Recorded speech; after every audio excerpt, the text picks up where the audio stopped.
नमस्कार बच्चों, फिर एक बार जैसे हमने आप दिन सुबह टॉपिक किया था स्टार्ट आपका जैन साहित्य बुद्ध साहित्य हो चुके थे। ये वही विकिपीडिया की क्विक रिवीजन है, वो पीडीएफ आपको मिल जाएंगे, उसके लिए डोंट वरी फॉर दैट। ठीक है, पहली बात तो आपको बता दूं कि क्लासेस की टाइमिंग कभी इधर उधर हो जाती है। उसका रीजन क्या है बच्चों, मैं जो कोसली से अटेली जाता हूँ वहाँ से कम से कम भी 1.5 घंटे का मेरा ट्रैवलिंग का टाइम है। 1.5 घंटा सुबह, 1.5 घंटा शाम को, 3 घंटे तो वो वेस्ट होते हैं। आपने मोस्टली टाइम लेक्चर को भी देखा होगा भाई, कभी मॉर्निंग में सुबह सुबह उठ के देता हूँ या एक बार कभी लेट इवनिंग देता हूँ, रात में बिल्कुल लेक्चर देता हूँ। बस मेहनत आप लोगों के लिए कर रहे हैं। मैंने जो प्रॉमिस किया उसे पूरा करूँगा। प्रॉमिस क्या किया था, पूरा सिलेबस कवर अप करा दूंगा, करा दूंगा। थोड़ा फास्ट होगा क्योंकि मैंने फास्ट की पहले ही चेष्टा बना के रखी थी कि जिन बच्चों को आता है उनकी जो सिलेबस आता है उसकी तो रिवीजन हो जाएगी, और जो सिलेबस नया है उसकी भाई ऑटोमेटिकली वो नया मैं आराम से करा दूंगा। दैट्स वाई जैसे इकोनॉमिक्स कराई थी, जिन बच्चों कुछ को समझ में नहीं भी आई हो वो नए बच्चे थे, क्योंकि बच्चों वो इकोनॉमिक्स 15-20 घंटे की मैंने 3 घंटे में कराने की कोशिश करी थी। फिर भी कुछ इकोनॉमिक्स बची हुई है, वो भी आपको कराएंगे।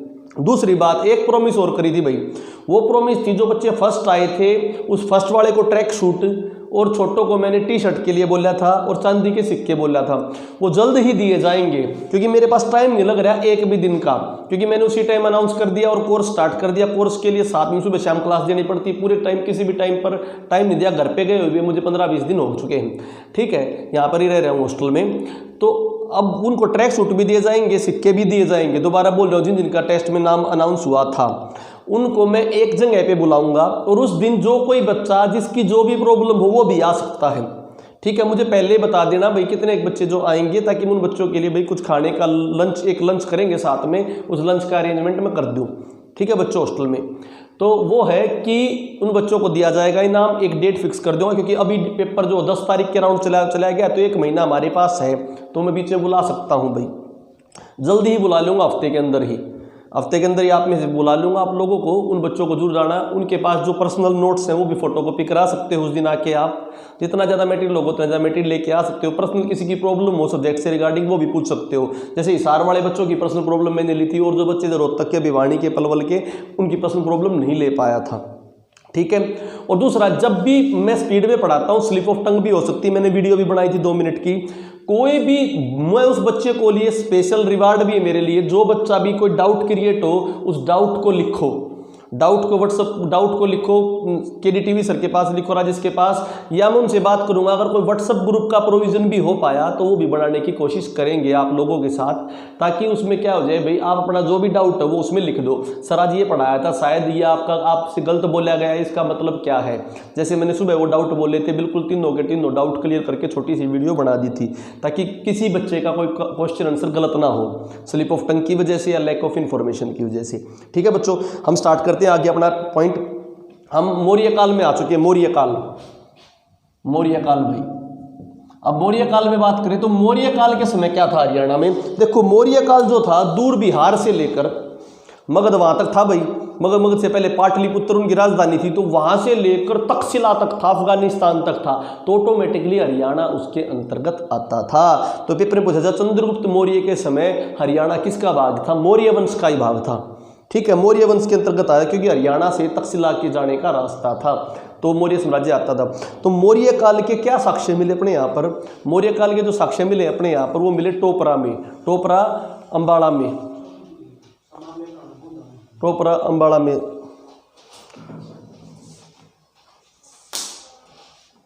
पॉज कर दिया।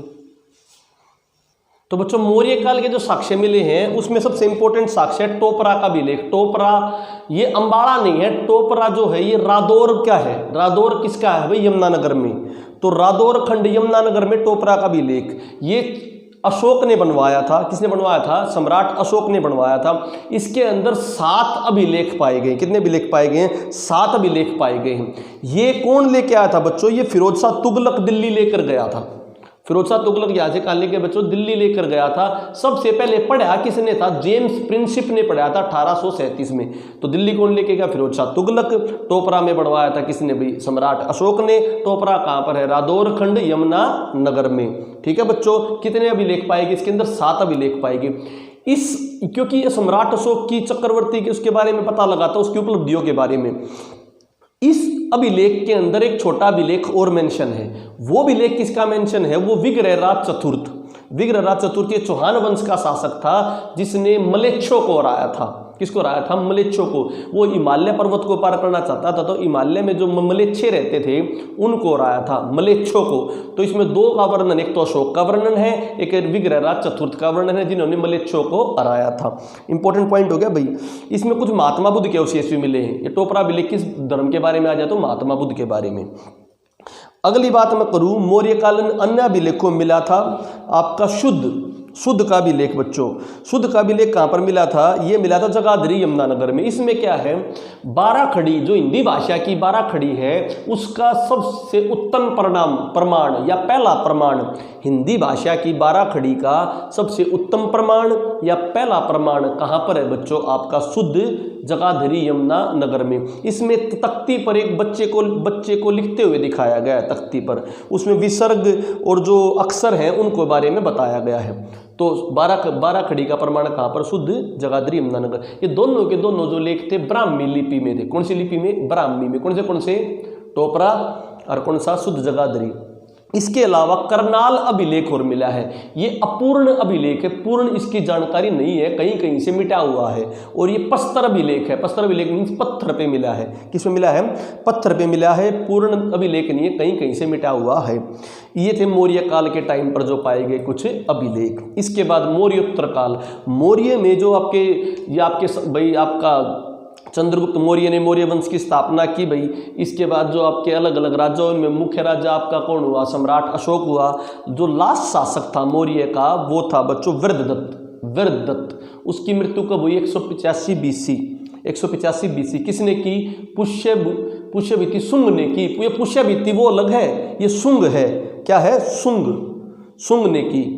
जो शुंग ने हत्या की तो यहाँ पर शुंग वंश की स्थापना होगी। ये शुंग वंश, शुंग और सातवाहन वंश ये महाराष्ट्र वाले एरिया में थे, महाराष्ट्र आंध्र प्रदेश वाले एरिया में। जब मौर्य साम्राज्य एक टॉप क्लास का साम्राज्य था, उसका पतन हुआ तो बहुत सारे आक्रमणकारियों ने भारत पर आक्रमण भी किए, जैसे इंडो ग्रीक यूनानियों ने आक्रमण किए, हूण चाइना वगैरह से आए थे, शक और पार्थियन ये आपके मध्य एशिया के पास से आए थे। अन्य आक्रमणकारियों ने आक्रमण करे। उनमें से जैसे उनकी मूर्तियां भी मिली, उनके सिक्के भी मिले, इसलिए वो इंपॉर्टेंट हो गए। तो उनको मौर्य काल की बजाय मौर्योत्तर काल में बोलेंगे। जैसे मैं बात करूं बच्चों, शुंग था, शुंग पुष्यभीति शुंग जिसने अंतिम मौर्य शासक का वध किया था वृद्धदत्त का, उसकी जो मूर्तियां मिली वो शुद्ध जगाधरी में मिली है। कहाँ पर मिली है? शुद्ध जगाधरी में। किसकी? शुंगकालीन मूर्तियां। इसके बाद इंडो ग्रीक आए थे। इंडो ग्रीक के बारे में बताऊं, इंडो ग्रीक का राजा था डिमेटेरियस प्रथम और इनका मुख्य शासक हुआ मिनांडर। कौन हुआ? मिनांडर। और हिस्ट्री में बताऊंगा, अभी छोटी बात है ताकि आपका कंसेप्ट थोड़ा क्लियर हो जाए। हिस्ट्री में डिटेल में पढ़ाऊंगा। मिनांडर इनका प्रमुख शासक था। मिनांडर के बारे में हमें मिलिंदपनो से जानकारी मिलती है। किससे? मिलिंदपनो में जो नागार्जुन थे बुद्ध धर्म के अनुयायी, उन्होंने मिनांडर से प्रश्न पूछे थे, उनको बोलते हैं मिलिंदपनो।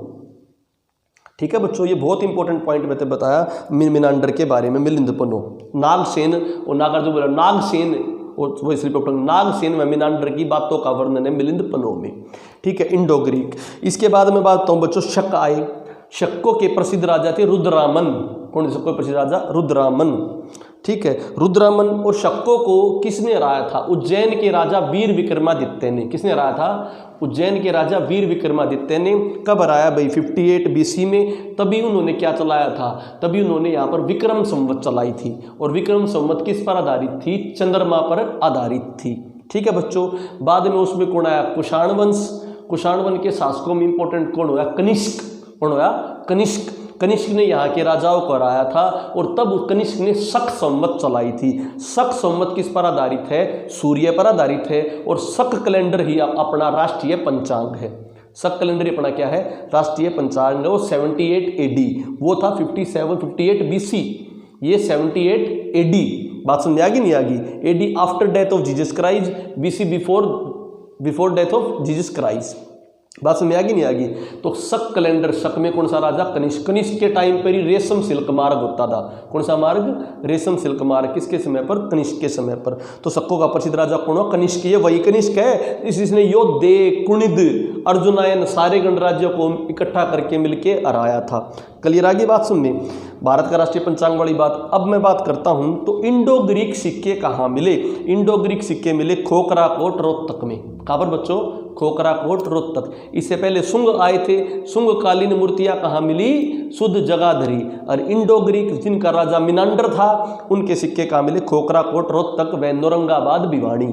नौरंगाबाद, भिवानी। नौरंगाबाद का जिक्र पहले आ चुका है। नौरंगाबाद का क्या जिक्र आया था? नौरंगाबाद जिसका प्राचीन नाम प्रखतनाक है, वो योद्धे गणराज्य की राजधानी थी। तो साथ के साथ वो चीज़ें रिवीजन भी होती रहेंगी। अब मैं बात करूं, ये तो इंडो ग्रीक के सिक्के। सबसे पहले सिक्के कब आए? वो भी इंपॉर्टेंट पॉइंट बनता है। सबसे पहले चांदी के सिक्के आए थे। कौन सिक्के आए थे? चांदी के सिक्के। दूसरी शताब्दी के अराउंड आए थे। उनको बोलते हैं पंचमारक आहत सिक्के। पंचमारक आहत सिक्के। पंचमारक आहत सिक्के आए थे बच्चों, ठीक है। पंचमारक आहत सिक्के ये चांदी के सिक्के थे। अपने हरियाणा में भी कहीं मिले। हाँ, अपने हरियाणा में भी कहीं मिले हैं। शुद्ध अग्रवा और औरंगाबाद में मिले हैं। शुद्ध जगाधरी में, अग्रवा हिसार में और औरंगाबाद भिवानी में मिले हैं भाई, ठीक है। तो अपने यहाँ भी सिक्के मिले हैं। कौन से? पंचमारक सिक्के चांदी के। मूलतः चांदी के थे, थोड़े बहुत सोने के भी थे, परंतु पहली बात है चांदी के बताए जाएंगे। अगली बात मैं करता हूँ भाई, कनिष्क। कनिष्क जो कुषाण वंश का शासक था, उसके सोने के सिक्के मिले। सर्वाधिक सोने के सिक्के इन्होंने चलाए थे। सर्वाधिक सोने के सिक्के बल्कि प्रथम सोने के सिक्के इन्होंने चलाए थे। प्रथम बार सोने के सिक्के किसने चलाए? कनिष्क ने। सर्वाधिक सोने के सिक्के आए गुप्त वंश ने। सर्वाधिक सोने के सिक्के गुप्त वंश ने।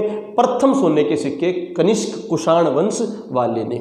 और इसके सोने के सिक्के कहाँ मिले? मिथ्याथल, भिवानी में। मिथ्याथल अपना हड़प्पा का साक्ष्य भी था और मिथ्याथल, भिवानी कनिष्क के सोने के सिक्के भी मिले।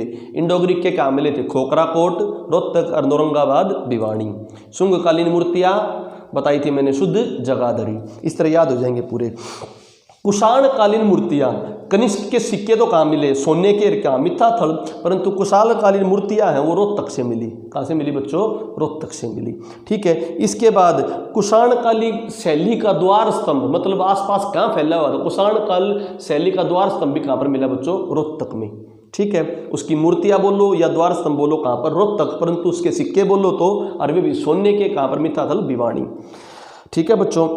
इसके बाद पंचमार्क सिक्के की बता दिए मैंने, मूल रूप से किसके थे? चांदी के सिक्के थे। अब आए ये हमारा मौर्योत्तर काल हो गया। मौर्योत्तर काल में हमने इंडो ग्रीक पढ़े, रुद्रामंदर पढ़े, शक पढ़े। अब आ गया मौर्योत्तर काल के बाद गुप्त काल। गुप्त काल को मंदिरों का श्रवण काल भी कहते हैं। गुप्त काल में सर्वाधिक सोने के सिक्के भी चलाए थे। तो गुप्त काल में हरियाणा में क्या था, ये बात हम इंपॉर्टेंट देखते हैं। जैसे गुप्तकालीन कुछ अभिलेख मिले हैं। जैसे एक अभिलेख तोशाम अभिलेख। तोशाम कहाँ पर है? भिवानी में। इस अभिलेख में सरोवर का वर्णन है। कहाँ का वर्णन है? सरोवर का। और सरोवर में किसका? भगवान विष्णु के मंदिरों का वर्णन है, भगवान हरि का। इसीलिए तो तोशाम भिवानी में सबसे प्राचीन विष्णु मंदिर पाया जाता है। क्लियर बच्चों? तो तोशाम अभिलेख देखो, गुप्त वंश किस टाइम पाया? 3री-4थी शताब्दी में। 3री-4थी शताब्दी में। तो इन अभिलेखों के बारे में डिटेल भी पूछा है, ऑप्शन शताब्दी वाइज पूछे। 3री-4थी शताब्दी भाई आपका मौर्य काल पूछे तो मौर्य काल क्या आ जाएगा? 100 BC पहले से, बल्कि 100 BC पहले से भी क्या, तुम 325 BC पहले से, 325 BC पहले से 185 BC तक क्या था आपका? मौर्य काल। तो वे अभिलेख मिले तो उनकी डेट बता दोगे जो मौर्य काल के बोले थे मैंने। और जो मौर्योत्तर काल के बोले कौन से भाई? कुषाण के, कनिष्क के, शकों के। 185 BC से लेकर लगभग 300 BC या 250 AD, 250 AD। और इसके बाद मैं बोलूँ 250 AD से लेकर लगभग 600 तक, 600 AD तक ये आपकी क्या होगी भाई? गुप्त काल। कौन सा काल बच्चों? गुप्त काल। बात समझ आ गई नहीं आ गई? और लगभग 600 से लेकर 700 तक ये आपके क्या आ गया? हर्षवर्धन। हर्षवर्धन का काल, मतलब इसके फादर वगैरह का, पुष्यभूति वगैरह का, प्रभाकर वर्धन का। बात समझ आई नहीं? ये AD। दोबारा सुन लो, 325 BC बिफोर 185 BC तक मौर्य काल। तो मौर्य काल के जो भी लेख मिले, मूर्तियां मिली, उनकी डेट आ जाए तो इसके अकॉर्डिंग लिख दोगे भाई। मौर्योत्तर काल इंडो ग्रीक आ जाए, इंडो ग्रीक भाई, कुषाण, कनिष्क, शुंग, इनके बारे में आ जाए तो 185 BC से 250 AD तक रख दोगे। और 250 AD से लगभग 600 तक इसको लिख दोगे, गुप्त काल को लिख दोगे। आगे ना बात समझे बच्चों? तो गुप्त काल और फिर ये हर्षवर्धन, पुष्यभूति वंश को लिख दोगे।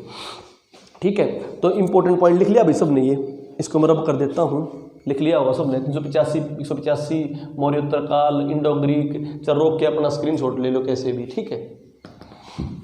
अब मैं बात करूं तो गुप्त काल को मंदिरों का श्रवण काल भी कहते हैं, और गुप्त काल में बच्चों बहुत सारे मंदिर हरियाणा में ही पाओगे। तो गुप्त काल में जितने साक्ष्य मिलेंगे मोस्टली साक्ष्यों में भगवानों का वर्णन मिलेगा, इसलिए तोसाम अभिलेख में किसका वर्णन मिला, भगवान विष्णु का। इसके बाद बोलो हिसार स्तंभ अभिलेख, हिसार स्तंभ अभिलेख ये भी 4वीं-5वीं शताब्दी के अराउंड आया था, और इसमें भी इस बाद में इसमें गुजरी महल आई थी। गुजरी महल आई फिरोज शाह तुगलक के टाइम पर थी, फिरोज शाह तुगलक की, इट मीन्स वो स्तंभ अभिलेख था, उसमें बाद में गुजरी महल की डिटेल और जोड़ दी गई।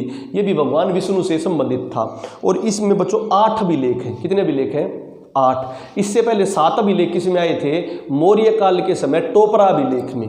मौर्य काल के समय टोपरा अभिलेख में 7 अभिलेख थे। गुप्त काल के समय हिसार स्तंभ अभिलेख में 8 अभिलेख हैं। क्लियर। और गुजरी महल का वर्णन बाद में जोड़ेगा। जिस प्रकार टोपरा अभिलेख में विग्रहराज चतुर्थ का वर्णन बाद में ऐड किया था, इसी प्रकार हरियाणा स्तंभ अभिलेख में पहले भगवान विष्णु की उपासना थी, बाद में इसमें किसका ऐड किया गया, आपका इसका गुजरी महल का। नचार खेड़ा, ये नचार खेड़ा अभिलेख जींद में पाया जाता है, जींद में है, ये गलती मत करना, जींद में है। यहाँ पर राम सीता लक्ष्मण को जटायु से बात करते हुए दिखाया है, तो आ गया ना भगवान से रिलेटेड, राम सीता लक्ष्मण को जटायु से बात करते हुए दिखाया गया नचार खेड़ा अभिलेख में। ठीक है। कपाल मोचन अभिलेख, कपाल मोचन अभिलेख यमुनानगर, देखो कपाल मोचन में गुरुद्वारा भी है, जहाँ पर गुरु नानक भी आए थे, गुरु गोविंद सिंह भी आए थे। गुरु नानक ने जो सूतक प्रथा खत्म की थी, गुरु गोविंद सिंह ने अपने क्या था, अस्त्र वस्त्र धोए थे। ठीक है। यहाँ पर गुरुद्वारा भी है, और मैंने बताया था परशुराम ने यहाँ पर अपना पश्चाताप कराया था, उनकी माँ का जो सिर कटाया था, भगवान शंकर ने यहाँ पर अपना पश्चाताप किया था। बहुत फेमस है कपाल मोचन गुरुद्वारा। तो कपाल मोचन अभिलेख ये भी अपूर्ण है, क्या है, अपूर्ण। तो करनाल वाला भी अपूर्ण था पस्तर अभिलेख, और कपाल मोचन यमुनानगर वाला भी क्या है, अपूर्ण। और इसमें 2 अभिलेख है, कितने अभिलेख, 2। तो 2 कपाल मोचन वाले में, 7 हिसार स्तंभ वाले में, 8 हिसार स्तंभ वाले में, और 7 टोपरा में। 7 टोपरा, 8 हिसार स्तंभ गुजरी महल वाला, और 2 किसमें, कपाल मोचन अभिलेख यमुनानगर में। इसके अलावा गुप्त काल का एक फेमस अभिलेख है लाहौस अभिलेख। लाहौस वियतनाम, ये विदेश में पाए जाने वाला अभिलेख है, जिसमें भारत के बारे में, भारत के यहाँ पर कुरुक्षेत्र के राजा थे महाराजाधिराज श्रीदेव का, महाराजाधिराज श्रीदेव का, उनका वर्णन वहाँ पर भी मिलता है। तो गुप्तकालीन अभिलेख है जो लाओस में पाया जाता है, लाओस अभिलेख। ठीक है। लाओस से भारत में लाया गया था 5वीं शताब्दी का। तो इसमें कुरुक्षेत्र महातीरथ की वर्णन है, और कुरुक्षेत्र का उस टाइम का जो राजा था महाराजाधिराज श्रीदेव का जी का वर्णन है। लाओस अभिलेख बहुत इंपॉर्टेंट गुप्तकालीन। पिंजौर अभिलेख भी मिलता है। पिंजौर अभिलेख भी कहाँ है, ये इसकी खोज किसने की थी, कनिंगम ने। कनिंगम एक अंग्रेज यायावरी था, ट्रेवलर्स था, एक आर्कियोलॉजिकल सर्वे वाला था कनिंगम, उनने किसकी खोज की, पिंजौर अभिलेख की। ये भी थोड़ा मिटा हुआ अभिलेख है, परंतु इसके जानने से जानकारी मिलती है कि पिंजौर का प्राचीन नाम पंचमपुर था। क्या था, पंचमपुर था। 5 नदियों के संगम से बना पंचमपुर था बच्चों। ठीक है। ये किसका भी गुप्तकालीन अभिलेख। मोहनबाड़ी अभिलेख और मिला। मोहनबाड़ी किसमें, झज्जर में, रोहतक में नहीं है, झज्जर में मोहनबाड़ी। इसमें किसके बारे में मिलता है, विष्णु मंदिर के बारे में जानकारी मिलती है। किसके बारे में, विष्णु मंदिर के बारे में जानकारी मिलती है। तो मोस्टली मैंने देखे गुप्तकालीन अभिलेखों में भगवानों के बारे में जानकारी मिली। ठीक है। और टोपरा वाले में बुद्धकालीन जानकारी मिली थी। अब गुप्तकालीन मूर्तियां वे सिक्के देख ले। देखो गुप्तों में समुद्रगुप्त था। समुद्रगुप्त को भारत का नेपोलियन कहते हैं। इसको वीणा बजाते हुए दर्शाया भी गया समुद्रगुप्त को। समुद्रगुप्त के जो सिक्के हैं वे जगाधरी व मिथ्याथल में मिले। कहाँ मिले, जगाधरी व मिथ्याथल। मिथ्याथल में पहले भी मिले हैं भाई। मिथ्याथल में किसके सिक्के मिले पहले, मिथ्याथल में कनिष्क के सिक्के मिले थे, सोने के। कनिष्क के सोने के, कनिष्क के तो सोने के सिक्के मिले, और समुद्रगुप्त के भी सिक्के मिले। तो पेपर में कनिष्क के सोने सिक्के पे ज़्यादा क्वेश्चन आता है। ठीक है। गुप्तकालीन सूर्यदेव की मूर्ति कहाँ मिली, गुप्तकालीन सूर्यदेव की मूर्ति अग्रोवा से मिली भाई। कहाँ से मिली, अग्रोवा से मिली। इसके बाद मैं बात करूं, विष्णु की मूर्ति मोहनबाड़ी से मिली, क्योंकि विष्णु मंदिर मोहनबाड़ी से मिला था, नहीं मिलाया था। नचार खेड़ा जींद में मैंने क्या बताया था, राम सीता लक्ष्मण की जटायु से वार्तालाप। और इस नचार खेड़ा में ही रामायण की श्लोक अंकित मोहरें मिली। क्या मिली, रामायण की श्लोक अंकित मोहरें भी कहाँ पर मिली बच्चों, नचार खेड़ा जींद में। इससे पहले मैंने बताया था आपको बहुत इंपॉर्टेंट पॉइंट कि गीता के श्लोक अंकित मिले थे बिड़ला मंदिर कुरुक्षेत्र में। रामायण के श्लोक अंकित मिले हैं नचार खेड़ा जींद में। ठीक है। और कुरान की आयतें काबुली बाग मस्जिद में। Clear to you.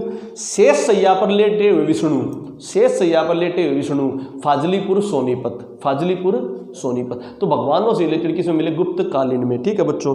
रामायण अंकित हो गया, विष्णु की मोहनबाड़ी हो गया। इस समय पे अग्रवा भी लेख मिला। कौन सा मिला? अग्रवा, जिसमें 7 संगीत का वर्णन मिलता है। तो संगीत के बारे में भी लेख कहाँ पर मिला बच्चों? अग्रवा में। ठीक है बच्चों। अगली बात करते हैं, ये मैंने गुप्तकालीन हुआ। जो गुप्त थे, गुप्त राजाओं के सामंत थे, उन्होंने चाके आगे पुष्यभूति वंश ने वर्धन वंश बनाया। कौन सा वंश बनाया? वर्धन वंश, जिनमें कौन पैदा हुआ था? हर्षवर्धन। तो गुप्तों के सामंत थे। किसके सामंत थे? गुप्तों के। और जो कुषाणों के सामंत गुप्त थे, गुप्त भी तो किसी के सामंत थे। सामंत क्या होता है? सामंत एक जागीरदार बना दिया करते और उनके ऊपर टैक्स लिया करते। तो कुषाणों के सामंत गुप्त थे, गुप्तों के सामंत वर्धन वंश वाले थे। बात समझ आ गई आगे? तो इसमें इंपॉर्टेंट कौन हुआ? पुष्यभूति वंश। पुष्यभूति वंश सबसे पहले पुष्यभूति हुआ। वो पुष्यभूति शुंग अलग है, ये वर्धन वंश का है, ये हर्षवर्धन के वंश का है। तो कब आया भाई? ये लगभग 7वीं शताब्दी के राउंड आया भाई। जो 6वीं शताब्दी के एंड में और 7वीं शताब्दी के स्टार्टिंग में। 7वीं शताब्दी का मतलब जो 600 से 700 चलेगी, 600 से 700 चलेगी, उन्हें 7वीं शताब्दी बोलेंगे। 500 से 600 चलेगी, वो 6वीं शताब्दी बोलेगी। तो मैंने बोला 6वीं शताब्दी के एंड में, तो लगभग 580-80 के दौर आ गया होगा। ठीक है। किस में चलेगा? 7वीं शताब्दी में चलेगा। तो पुष्यभूति वंश गुप्तों के सामंत थे। इनमें मेन था पुष्यभूति वंश। इन्होंने भाई जो थी संस्थापक थे, इन्होंने इसका वर्धन वंश की नींव डाली। इन्होंने अपनी राजधानी थानेसर को बनाया। किसको बनाया? थानेसर को बनाया। इसके इन्होंने इंपॉर्टेंट काम किया। पुष्यभूति ने स्थानेश्वर मंदिर बनाया था कुरुक्षेत्र में, स्थानेश्वर मंदिर, जिसका बाद में पुनर्धार किसने कराया था? सदाशिवराव भाऊ ने, सदाशिवराव भाऊ ने कराया था। अब भाई इस वंश में फिर नरवर्धन राजा हुए, फिर प्रभाकर वर्धन हुए। कौन हुए? प्रभाकर वर्धन। वास्तविक संस्थापक इसमें प्रभाकर वर्धन को ही माना जाता है। प्रभाकर वर्धन के समय ही ये वंश जो काफी दूर तक फैला हुआ था। जिस प्रकार मौर्य वंश में 2 को इंपोर्टेंट माना जाता है, चंद्रगुप्त मौर्य को और सम्राट अशोक को, चंद्रगुप्त मौर्य को सम्राट अशोक को। इसी प्रकार गुप्त वंश में समुद्रगुप्त को मेन माना जाता है। किसको? समुद्रगुप्त में। इसी प्रकार पुष्यभूति वंश में मेन किसको माना जाएगा? प्रभाकर वर्धन और हर्षवर्धन। प्रभाकर वर्धन और हर्षवर्धन। तो वास्तविक संस्थापक बोलो तो प्रभाकर वर्धन, पर वैसे संस्थापक बोलो तो पुष्यभूति। और सम्राट कौन बना इसमें? हर्षवर्धन। तो भाई प्रभाकर वर्धन ने अंतिम रूप से हुणों को पराजित करके इस वंश की पताका दूर तक फैला दी थी। प्रभाकर वर्धन के बड़े पुत्र का नाम राज्यवर्धन था, उससे छोटे पुत्र का नाम हर्षवर्धन था। इसकी एक पुत्री थी, उसका नाम राज्यश्री था। क्या था? राज्यश्री था। इसकी माता का नाम यशोमती देवी था। क्या था? यशोमती देवी। तो हर्षवर्धन की बहन राज्यश्री, हर्षवर्धन के पिता प्रभाकर वर्धन और हर्षवर्धन की जो माता यशोमती और हर्षवर्धन के भाई राज्यवर्धन। भाई 605 ईस्वी में प्रभाकर वर्धन की मृत्यु होगी। तो उन्होंने अपने बड़े पुत्र राज्यवर्धन को क्या बना दिया भाई? राजा बना दिया। राजा बनाने के बाद जो उनकी पुत्री थी राज्यश्री, उसकी मैरिज कर दी थी भाई ग्रहवर्मा से। किससे? ग्रहवर्मा, जो किसके थे? कन्नौज के शासक थे भाई। राज्यवर्धन अपना राजपाट चलाने लगा। इसी दौरान क्या हुआ? जो उसकी बहन का उसका बहनोई था ग्रहवर्मा जो कन्नौज का शासक था, उसके ऊपर 2 ने अटैक कर दिया। एक तो मालवा के राजा देवगुप्त ने और बंगाल के गौड़ शासक शशांक ने। बंगाल के गौड़ शासक शशांक और मालवा के राजा देवगुप्त ने, उन्होंने उसके बहनोई को मार दिया। तो राज्यश्री के ऊपर विपदान पड़ी। तो राज्यवर्धन अपनी बहन को बचाने के लिए चला गया। जब वो बहन को बचाने के लिए चला गया तो उसने उनको भी मार दिया। तो राज्यवर्धन भी मर गया। 606 ईस्वी, मात्र 1 साल में राज्यवर्धन मर गया। तो छोटे भाई के ऊपर भार आना पड़ा। छोटा भाई कौन था? उसका प्रभाकर वर्धन। तो मात्र 16-17 साल की आयु में प्रभाकर वर्धन को क्या हर्षवर्धन को मात्र 16-17 साल की आयु में हर्षवर्धन को क्या बनाया गया? राजा बनाया गया। और अपनी बहनोई का बदला और अपने बड़े भाई का बदला लेने के लिए उसने उसके ऊपर क्या कर दिया? अटैक कर दिया। उसका जो सेनानायक था सिंहनाद था। क्या था सेनानायक भाई? सिंहनाद। और उसका जो प्रधानमंत्री था वो क्या था भाई? चांडी था। प्रधानमंत्री कौन था? चांडी था। ठीक है बच्चों। अब उसने क्या किया? उसने युद्ध करा। युद्ध में उसने किसको हरा दिया? मालवा के शासक देवगुप्त को हरा दिया। ठीक है, और मार भी दिया भाई। और जो गौड़ शशांक राजा था वो भाग गया। गौड़ शशांक राजा भाग गया क्योंकि उत्तराधिकारी कोई नहीं था राज्यश्री का। इसीलिए राज्यश्री और वो मिल के क्या करने लगे? राजधानी को चलाने लगे। उसने थानेसर के अलावा जो अपनी कन्नौज थी उसको भी अपनी क्या बना लिया? राजधानी। तो 2 राजधानी किसकी होगी अब? हर्षवर्धन की। ठीक है बच्चों। 633 उसने, इसके अलावा उसने भाई गुजरात व वल्लभी पर आक्रमण किया 633 ईस्वी में, और उनको भी क्या कर दिया, हरा दिया। किसने? हर्षवर्धन ने। अब हर्षवर्धन लगभग उत्तरी भारत का सम्राट बन चुका था, तो दक्षिण भारत की तरफ वो जाने लगा। जब दक्षिण भारत की तरफ जाने लगा तो 634 से 35 ईस्वी में, 633 ईस्वी में तो गुजरात और वल्लभी हरा दिए थे, 634 से 35 ईस्वी में वो पुलकेशिन के राजा, दक्षिण के राजा, चालुक्य के राजा, बल्कि चालुक्य के राजा पुलकेशिन द्वितीय, चालुक्य के राजा पुलकेशिन द्वितीय से नर्मदा नदी के किनारे पर क्या किया, युद्ध किया। नर्मदा नदी के किनारे पर युद्ध हुआ। इस युद्ध का वर्णन अहोलाभिलेख में मिलता है। किस अभिलेख में? अहोलाभिलेख में। इस लड़ाई में हर्षवर्धन पराजित हुआ। हर्षवर्धन पराजित होने के बाद उसकी दक्षिण भारत पर राज करने की जो तमन्ना थी वहीं पर ठंडी पड़ गई, और उत्तरी भारत तक उसका साम्राज्य रहा। इसका वर्णन अहोलाभिलेख में मिलता है। और ह्युनसांग जो फाहियान जो इसके समय आए थे, उन्होंने भी इसके बारे में डिटेल बताई है। ठीक है बच्चों, अब मैंने बताया हर्षवर्धन की मृत्यु कब हुई? 647 ईस्वी में। कब? 647। तो 606 ईस्वी में राजपट्टी पे बैठा। फिर भाई 633 ईस्वी में इसने क्या करा भाई, गुजरात और वल्लभी को हराया। 634-35 में नर्मदा नदी के किनारे पुलकेशिन द्वितीय से हार गया। 647 ईस्वी में इसकी मृत्यु होगी। इसके समय कहते हैं 4 बौद्ध संगति हुई। इसके समय कहते हैं कि 643 ईस्वी में 5वीं बौद्ध संगति भी हुई थी। 5वीं बौद्ध संगति भी हुई थी। स्टार्टिंग में शिव भगत था, इसका नाम शैलदेतीय था। शैलदेतीय स्टार्टिंग में शिव भगत था, शैलदेतीय इसका नाम था, परंतु बाद में ये बुद्ध धर्म की हीनयान शाखा से जुड़ गया था, हीनयान से। फिर ये किसके? फाहियान के संपर्क में आया। फाहियान के संपर्क में आने के बाद इसने हीनयान से महायान में चला गया। हीनयान से कहाँ चला गया बच्चों? महायान में। ठीक है, इसके बाद हम बात करते हैं अर्श के समय। अर्श के समय की कुछ इंपॉर्टेंट बातें करते हैं, ध्यान से समझना। अर्श के समय तहसील को पाठक या पेठ कहते थे। पाठक या पेठ कहा जाता था तहसील को। राज्य को भुगती कहा जाता था। राज्य को क्या कहते थे? भुगती। तहसील को पाठक या पेठ। इसके गांव सबसे छोटी इकाई होती थी प्रशासन की, और गांव में से टैक्स 1/6 लिया जाया करता। 1/6 टैक्स लिया जाया करता गांव में से। तहसील को पाठक या पेठ कहते थे, राज्य को भुगती कहते थे। ठीक है बच्चों, टैक्स की 3 विधि थी भाई। टैक्स की 3 विधि कौन सी थी? हिरण्य विधि जो नगद टैक्स दिया जाया करता, नगद टैक्स। भाग विधि अनाज के रूप में टैक्स दिया जाता, भाई यो मेरा भाग काट दो, अनाज काट दो, हिरण्य नगद दे दो। बलि विधि राजा को उपहार दिया जाया करता, क्योंकि राजा अच्छा राज करेगा तो बलि के तौर पे, ये नहीं कि बलि के तौर पे कुछ देंगे भाई, किसी की मौत देंगे, बलि के तौर पे उपहार देंगे। भाग अनाज के तौर पे, हिरण्य नगद के तौर पे। और इसकी प्रधानमंत्री मैंने बता दिया, उसका मामा का पुत्र, चंडी नहीं भंडी लिखड़ गया था मुझे, चंडी नहीं भंडी था, भंडी लिख भी रहा क्या नोट्स में, वो कोई नोट्स को देख लेना। और मैंने बताया उसका सेनानायक कौन था? प्रधानमंत्री तो भंडी था, सेनानायक था सिंहनाद। सेनानायक कौन था? सिंहनाद भाई। अरस के समय की रचनाएं बहुत इंपॉर्टेंट। अरस खुद एक बहुत अच्छा कवि व लेखक था, तो अरस ने उच्च कोटि का लेखक था। अरस ने 3 लिखी बच्चों, कौन सी? रत्नावली, नागानंद और प्रियदर्शिका। याद रखने के लिए हरस की प्रिय रतन चुगने गई नाग ने डसली। हरस की प्रिय रतन चुगने गई नाग ने डसली। तो हरस की रत्नावली, प्रियदर्शिका और नागानंद। ठीक है, इसके बाद मैं बात करूँ, हर्ष के दरबारी कवि थे मूल रूप से बाणभट्ट थे, उसके अलावा और भी थे। और कौन कौन थे? मयूर, दिवाकर और अविनसांग। ठीक है बच्चों, ये सारे किसके के थे भाई? हर्ष के दरबारी कवि थे।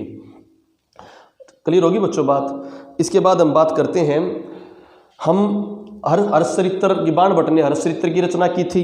हर्ष के समय हरियाणा को श्रीकंठ जनपद कहा जाता है। कभी भी कंफ्यूज मत होना। हर्ष के समय अयुनसांग और चंद्रगुप्त द्वितीय के समय फाहियान। चंद्रगुप्त द्वितीय के समय फाहियान। फाहियान की कौन सी पुस्तक?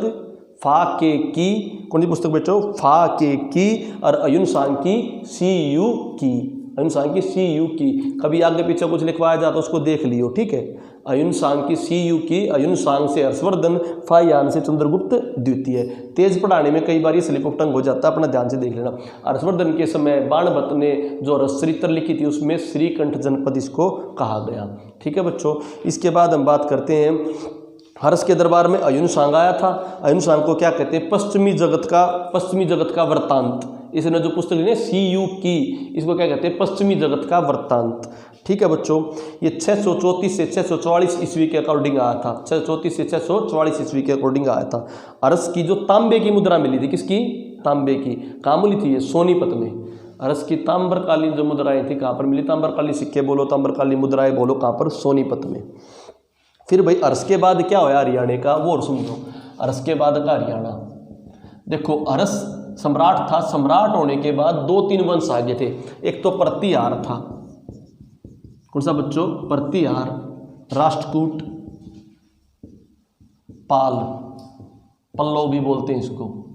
ये पल्लव वगैरह तो, पाल वगैरह तो बंगाल वाले एरिया में थे, राष्ट्रकूट महाराष्ट्र वगैरह में थे, अजंता एलोरा, और प्रतिहार थे राजस्थान, हरियाणा, पंजाब में। तो हरियाणा पंजाब में कौन से मिलेंगे? प्रतिहार राजा मिलेंगे। ये कब तक मिलेंगे? जब तक यहाँ पर दिल्ली पर चौहानों का शासक नहीं हो जाता। किसका नहीं होता? चौहानों का। तो लगभग 1150 तक, मैं बोलूँ लगभग 700 से लेकर 250 साल तक यहाँ पर कौन रहे होंगे? प्रतिहार। बल्कि 250 को, बल्कि 1000 बोलूँ, 1050 तक, 250 साल, क्योंकि 1050 से लेकर 1150 तक यहाँ तोमर आ जाएंगे। कौन आ जाएंगे? तोमर। ठीक है, तो प्रतिहार का बोला मैंने 700 से लगभग 1250 तक, 700 से लेकर लगभग 1050 तक, 250 साल तक, और 1050 से 1150 तक कौन आ जाएंगे? तोमर। कंफ्यूजन मत होना बेटे में, कई बार मैं भी खुद कंफ्यूज। अयुन सांग से रिलेटेड हर्षवर्धन, अयुन सांग से रिलेटेड हर्षवर्धन, पुस्तक का नाम क्या? सीयू की चंद्रगुप्त द्वितीय, चंद्रगुप्त द्वितीय के समय फायान, क्योंकि नाम ऐसे हैं कई बार कंफ्यूज हो जाती है। फा के की लिख दिया मैंने, यदि तो कुछ बोला हो तो उसे कंफ्यूज मत होना। ठीक है, ये 634 से 644 ईस्वी के अकॉर्डिंग, ये 250 के अराउंड आया था। ठीक है भाई, अब ये मैंने बताया 3 शासक हो गए, प्रतिहार, राष्ट्रकूट और पाल। इनको कन्नौज के लिए संघर्ष भी बोला जाता है। कन्नौज के लिए संघर्ष हर्षवर्धन के बाद तीन शासकों में हुआ, प्रतिहार शासकों में, राष्ट्रकूट शासकों में, पाल शासकों में। पाल के हैं ये आपके जो बंगाल वगैरह के हैं, विक्रमशिला इन्हीं के टाइम पर बनी थी, पाल शासकों के। और राष्ट्रकूट में अजंता एलोरा बनी थी इनके टाइम पर। प्रतिहार शासकों में आपके जो हरियाणा में राजा भोज वगैरह, इनके शासक में। ठीक है, कब से रहे? 700 से लगभग 1050 तक, 250 तक, और 1050 से 1150 तक तोमर, और 1150 के बाद कौन आ गए? चौहान। ठीक है भाई, अयुन सांग हर्षवर्धन के समय 644 सीयू की, और चंद्रगुप्त द्वितीय के समय फायान। ये चंद्रगुप्त मौर्य नहीं है, ये गुप्त वंश का है। किसका है? गुप्त वंश का है। अब सुनो भाई, अर्श के बाद मैंने बताया कौन आगे? प्रतिहार। तो 7वीं शताब्दी पर कन्नौज के बारे में तीनों के बीच में लड़ाई हुई। हरियाणा में किसका माना जाता है भाई? किसका? प्रतिहारों का। ठीक, प्रतिहारों में अपने यहाँ साक्ष्य मिले नागभट्ट द्वितीय के। किसके मिले? नागभट्ट द्वितीय के। कहाँ मिले भाई? 805 से 833 के अकॉर्डिंग पेवा अभिलेख में। पेवा अभिलेख में लिख रखा है विकिपीडिया में, आपको पीडीएफ मिल जाएंगी। पेवा अभिलेख में 805 से 833 ईस्वी में नागभट्ट द्वितीय के मिले भी, और कहते हैं उस समय एक घोड़ों का व्यापारी केंद्र था। पेवा किसका था? घोड़ों का व्यापारी केंद्र था। ठीक है बच्चों, मीर भोज के साक्ष्य भी मिले पेवा में, और किसके मिले भी? नागभट्ट द्वितीय के। घोड़ों के बारे में पता लग गया भाई इसका। इसके बारे में बात करें, गुज्जर प्रतिहार वंश के एकाधे और अभिलेख। एक अग्रवा में भी अभिलेख मिले, किसके? गुज्जर प्रतिहार वंश के। ठीक है, जिसमें संगीत के बारे में बताया गया है, गुज्जर प्रतिहार वंश के बारे में भी बताया गया है। ठीक है बच्चों, अगला वंश आ गया चौहान वंश। इसको रब कर देता हूँ। फिर बाद में तोमर भी आए थे। फरीदाबाद में अनंगपाल तोमर ने बसाया भी था। ठीक है, और अनंगपाल तोमर ने महेंद्रगढ़ भी बसाया था। क्या बसाया था? महेंद्रगढ़। और अनंगपाल तोमर वगैरह ने क्या कराया था? उन्होंने यहाँ पर सूरजकुंड बसाया था। सूर्यकुंड कहाँ पर है आपका? यमुनानगर में। ठीक है, अब इस चौहान वंशों के बीच में जानो भाई। चौहान मूल रूप से अजमेर के शासक थे। कहाँ के शासक थे? अजमेर के शासक थे। फिर बाद में यहाँ पर जो ये रेवाड़ी वगैरह में बादानक होते थे, बादानक, पहले तो बादानकों को हराया, और बादानकों को हराने के बाद कहाँ पर आ गए बच्चों? बादानकों को हराने के बाद आ गए आपके दिल्ली की तरफ। समझो तो चौहानों और तोमरों के बीच में लगातार संघर्ष चलता रहा। अंतिम रूप से इसमें चौहान विजयी हुए थे। इनमें एक 12वीं शताब्दी में चौहानों का शासक था अर्णोराज। कौन बच्चों? अर्णोराज। उसने हरियाणा पर आक्रमण करके तोमरों को हरा दिया। हरियाणा में आक्रमण करके तोमरों को हरा दिया। चौहान अजमेर में से थे, अजमेर के मूल शासक थे। तोमरों की तरफ से हारने वाला अंतिम राजा गोपाल था। कौन था बच्चों? गोपाल था। ठीक है, अब मैं बोलूँ तो अर्णोराज ने हराया गोपाल को। परंतु एक बात के, चौहानों का जो मेन शासक था जिन्होंने तोमरों को मेन हराया था, वो विग्रहराज चतुर्थ था। कौन था बच्चों? विग्रहराज चतुर्थ। वही विग्रहराज चतुर्थ है जिसका वर्णन टोपरा अभिलेख में मिलता है। उसने खाली तोमर नहीं हराए, हिमाचल प्रदेश के मलेच्छे भी हराए, हिमाचल प्रदेश के मलेच्छे भी हराए। ठीक है। और इसको विग्रहराज चतुर्थ का जो वास्तविक नाम था वो था बिसल देव। क्या कौन था बच्चों? बिसल देव। जैसे पृथ्वीराज तृतीय है ना, पृथ्वीराज तृतीय जिसको पृथ्वीराज चौहान कहते हो, पृथ्वीराज तृतीय है, पृथ्वीराज तृतीय, उसको राय पिथोरा भी कहते हैं। क्या भी कहते हैं? राय पिथोरा। तो इसीलिए विग्रहराज चतुर्थ का नाम क्या बच्चों? बिसल देव। तो मूल रूप से बिसल देव ने हराया था। और बिसल देव ने बादानक जो थे इनके साथ बहुत बार लड़ाई लड़ी, बादानकों के साथ, परंतु बादानकों को मूल रूप से पृथ्वीराज चौहान ने हराया था। किसने हराया था? तो पृथ्वीराज चौहान ने मूल रूप से बादानकों को हराया, और ज्यादा तोमरों को विग्रहराज चतुर्थ बिसल देव ने हराया। परंतु अंतिम युद्ध में बोलने के लिए नाम किसका लिया जाता है? अर्णोराज का, क्योंकि हरियाणा में क्वेश्चन में अर्णोराज दे दिया एक बार आंसर, इसलिए अर्णोराज है। परंतु वास्तविकता में बात करूं तो बिसल देव आना चाहिए, परंतु हमने तो क्वेश्चन के हिसाब से चलना पड़ेगा, क्योंकि उन्होंने क्वेश्चन में आंसर क्या दिया? अर्णोराज, कि तोमरों किस चौहान शासक ने हराया? अर्णोराज। परंतु मेन तोमरों में था बिसल देव विग्रहराज चतुर्थ। कौन था? बिसल देव विग्रहराज चतुर्थ। और बादानकों को हराने वाला कौन था? पृथ्वीराज चौहान तृतीय, जिसको राय पिथोरा भी कहते हैं। ठीक है बच्चों। अब पृथ्वीराज चौहान तृतीय के साथ ही दो लड़ाई हुई अपनी। कौन सी? तराइन की लड़ाई। कौन? मोहम्मद गोरी लुटेरा। गोरी के साथ पृथ्वीराज चौहान तृतीय था ये, उसकी लड़ाई हुई। पहली लड़ाई तराइन का युद्ध, तरावड़ी का युद्ध जिसे बोलते हैं। इस लड़ाई में गोविंद राय था। कौन था? गोविंद राय। गोविंद राय आशी का किलेदार था गोविंद राय। उसने किसका साथ दिया था? पृथ्वीराज चौहान का। क्यों? पृथ्वीराज चौहान तृतीय से पहले पृथ्वीराज चौहान द्वितीय था। क्या था? द्वितीय। उसने आशी में किला बना रखा। तो आशी का किला तृतीय का नहीं है, आशी का किला किसका है? द्वितीय का। आशी का किला द्वितीय का है, तो द्वितीय का वहां का किलेदार था गोविंद राय। उस गोविंद राय ने पृथ्वीराज तृतीय का साथ दिया, इन्हें पृथ्वीराज चौहान कहते हैं। इनका साथ दिया तो चौहान के करके भी जीत गए। जीतने के बाद और उसने क्या करा भाई? चौहान जीत गए थे और मोहम्मद गोरी हार गया था। अगला हुआ तराइन का सेकंड युद्ध बच्चों। यह लड़ाई भी पृथ्वीराज चौहान और मोहम्मद गोरी के बीच में हुई। इसमें चौहान को अंधा कर दिया था और बाद में क्या कर दिया था? मार दिया था भाई। ठीक है भाई। इस युद्ध के पश्चात, युद्ध होने के बाद क्या कोई पृथ्वीराज चौहान का साथी साथ नहीं देता भाई। इस युद्ध के पश्चात आशी का जाटवा नामक, भाई जाटवा नामक, क्योंकि गोविंद राय तो लड़ाई में मर गया था दूसरी में। आशी का जाटवा नामक ने मोहम्मद गोरी के खिलाफ क्या कराया? विद्रोह कराया भाई, खूब विद्रोह कराया उसने, परंतु वह असफल रहा। इसके अलावा रेवाड़ी के गवर्नर तेजपाल ने भी मोहम्मद गोरी का बहुत विद्रोह किया और वो भी क्या कर गया भाई? हार गया। और उसको मोहम्मद गोरी के सेनापति कुतुबुद्दीन ऐबक ने क्या कर दिया था? मार दिया था, रेवाड़ी के गवर्नर तेजपाल। तो यहाँ पे इंपॉर्टेंट पॉइंट क्या हुए? पहली लड़ाई में आशी के किलेदार गोविंद राय ने पृथ्वीराज चौहान तृतीय का साथ दिया। क्यों दिया? क्योंकि उससे पहले उसके जो वंशज था पृथ्वीराज चौहान द्वितीय, उसने आशी में किला बना दिया था। ठीक है। तो वहाँ का वो किलेदार था, उस किलेदार ने साथ दिया। लड़ाई पृथ्वीराज चौहान जीत गया। अगली लड़ाई में वो भी मारा गया, गोविंद राय भी। उस लड़ाइयों के पश्चात पृथ्वीराज चौहान सेकंड लड़ाई में अंधा हो गया था। परंतु उसकी लड़ाइयों के पश्चात भी क्या मोहम्मद गोरी का किसी ने सामना किया था? आशी के जाटवा राजपूत ने। किसने? जाटवा राजपूत ने। और रेवाड़ी के गवर्नर तेजपाल ने। किसका किया था? मोहम्मद गोरी का। ये क्वेश्चन भी आ सकते हैं बच्चों। फिर 1206 में मोहम्मद गोरी की मृत्यु के बाद उसका कोई उत्तराधिकारी नहीं था, तो कुतुबुद्दीन ऐबक को ही उसका उत्तराधिकारी माना गया। परंतु कुतुबुद्दीन ऐबक ने अपने आप को कभी भी क्या नहीं माना? शासक नहीं माना। इसीलिए उसने गुलाम वंश की क्या डाली? नींव डाली। ठीक है। अब मैं बात करता हूँ चौहानों के क्या साक्ष्य मिले भाई। पृथ्वीराज चौहान का भी लेख आशी में मिला।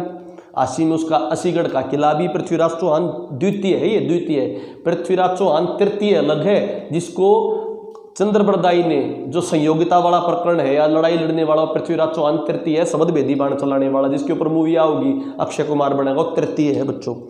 चंद्रबरदाई के बारे में कहते हैं जिन्होंने पृथ्वीराज तृतीय की पृथ्वीराज रासो लिखी। क्या लिखी? पृथ्वीराज रासो। और कहते हैं चंद्रबरदाई का मूल रूप से हिसार से वर्णन मानते हैं। किससे वर्णन मानते हैं? हिसार से। इन्हें पृथ्वीराज चौहान तृतीय की आत्मकथा भी लिखी और उसने इसको राय पिथोरा कहा। क्या कहा बच्चों? राय पिथोरा। इसके अलावा तराइन का एक तृतीय युद्ध भी हुआ था। ये दो युद्ध तो आपको पता है। एक तृतीय युद्ध हुआ था, वो अल्तबुस शमसुद्दीन व तजाउद्दीन यलदौज के बीच में, आगे जब संतलत पढ़ाऊंगा ना, जब बताऊंगा, वो युद्ध संतलत टाइम पर हुआ था। किस टाइम पर हुआ था? संतलत टाइम पर हुआ था। गुआहाटी में जो कचहरी बनी है वो पृथ्वीराज चौहान तृतीय के समय की। किसकी समय? पृथ्वीराज चौहान तृतीय की समय की। किसने बनाई थी? उसके सेनापति दरिया सिंह ने बनाई थी। किसने बनाई थी? सेनापति दरिया सिंह ने बनाई थी। ठीक है बच्चों, ये बहुत इंपॉर्टेंट मैंने बात बता दी है। इसके बाद अपना संतलत काल स्टार्ट होगा, फिर हम संतलत काल स्टार्ट करेंगे बच्चों। ठीक है, क्विक रिवीजन।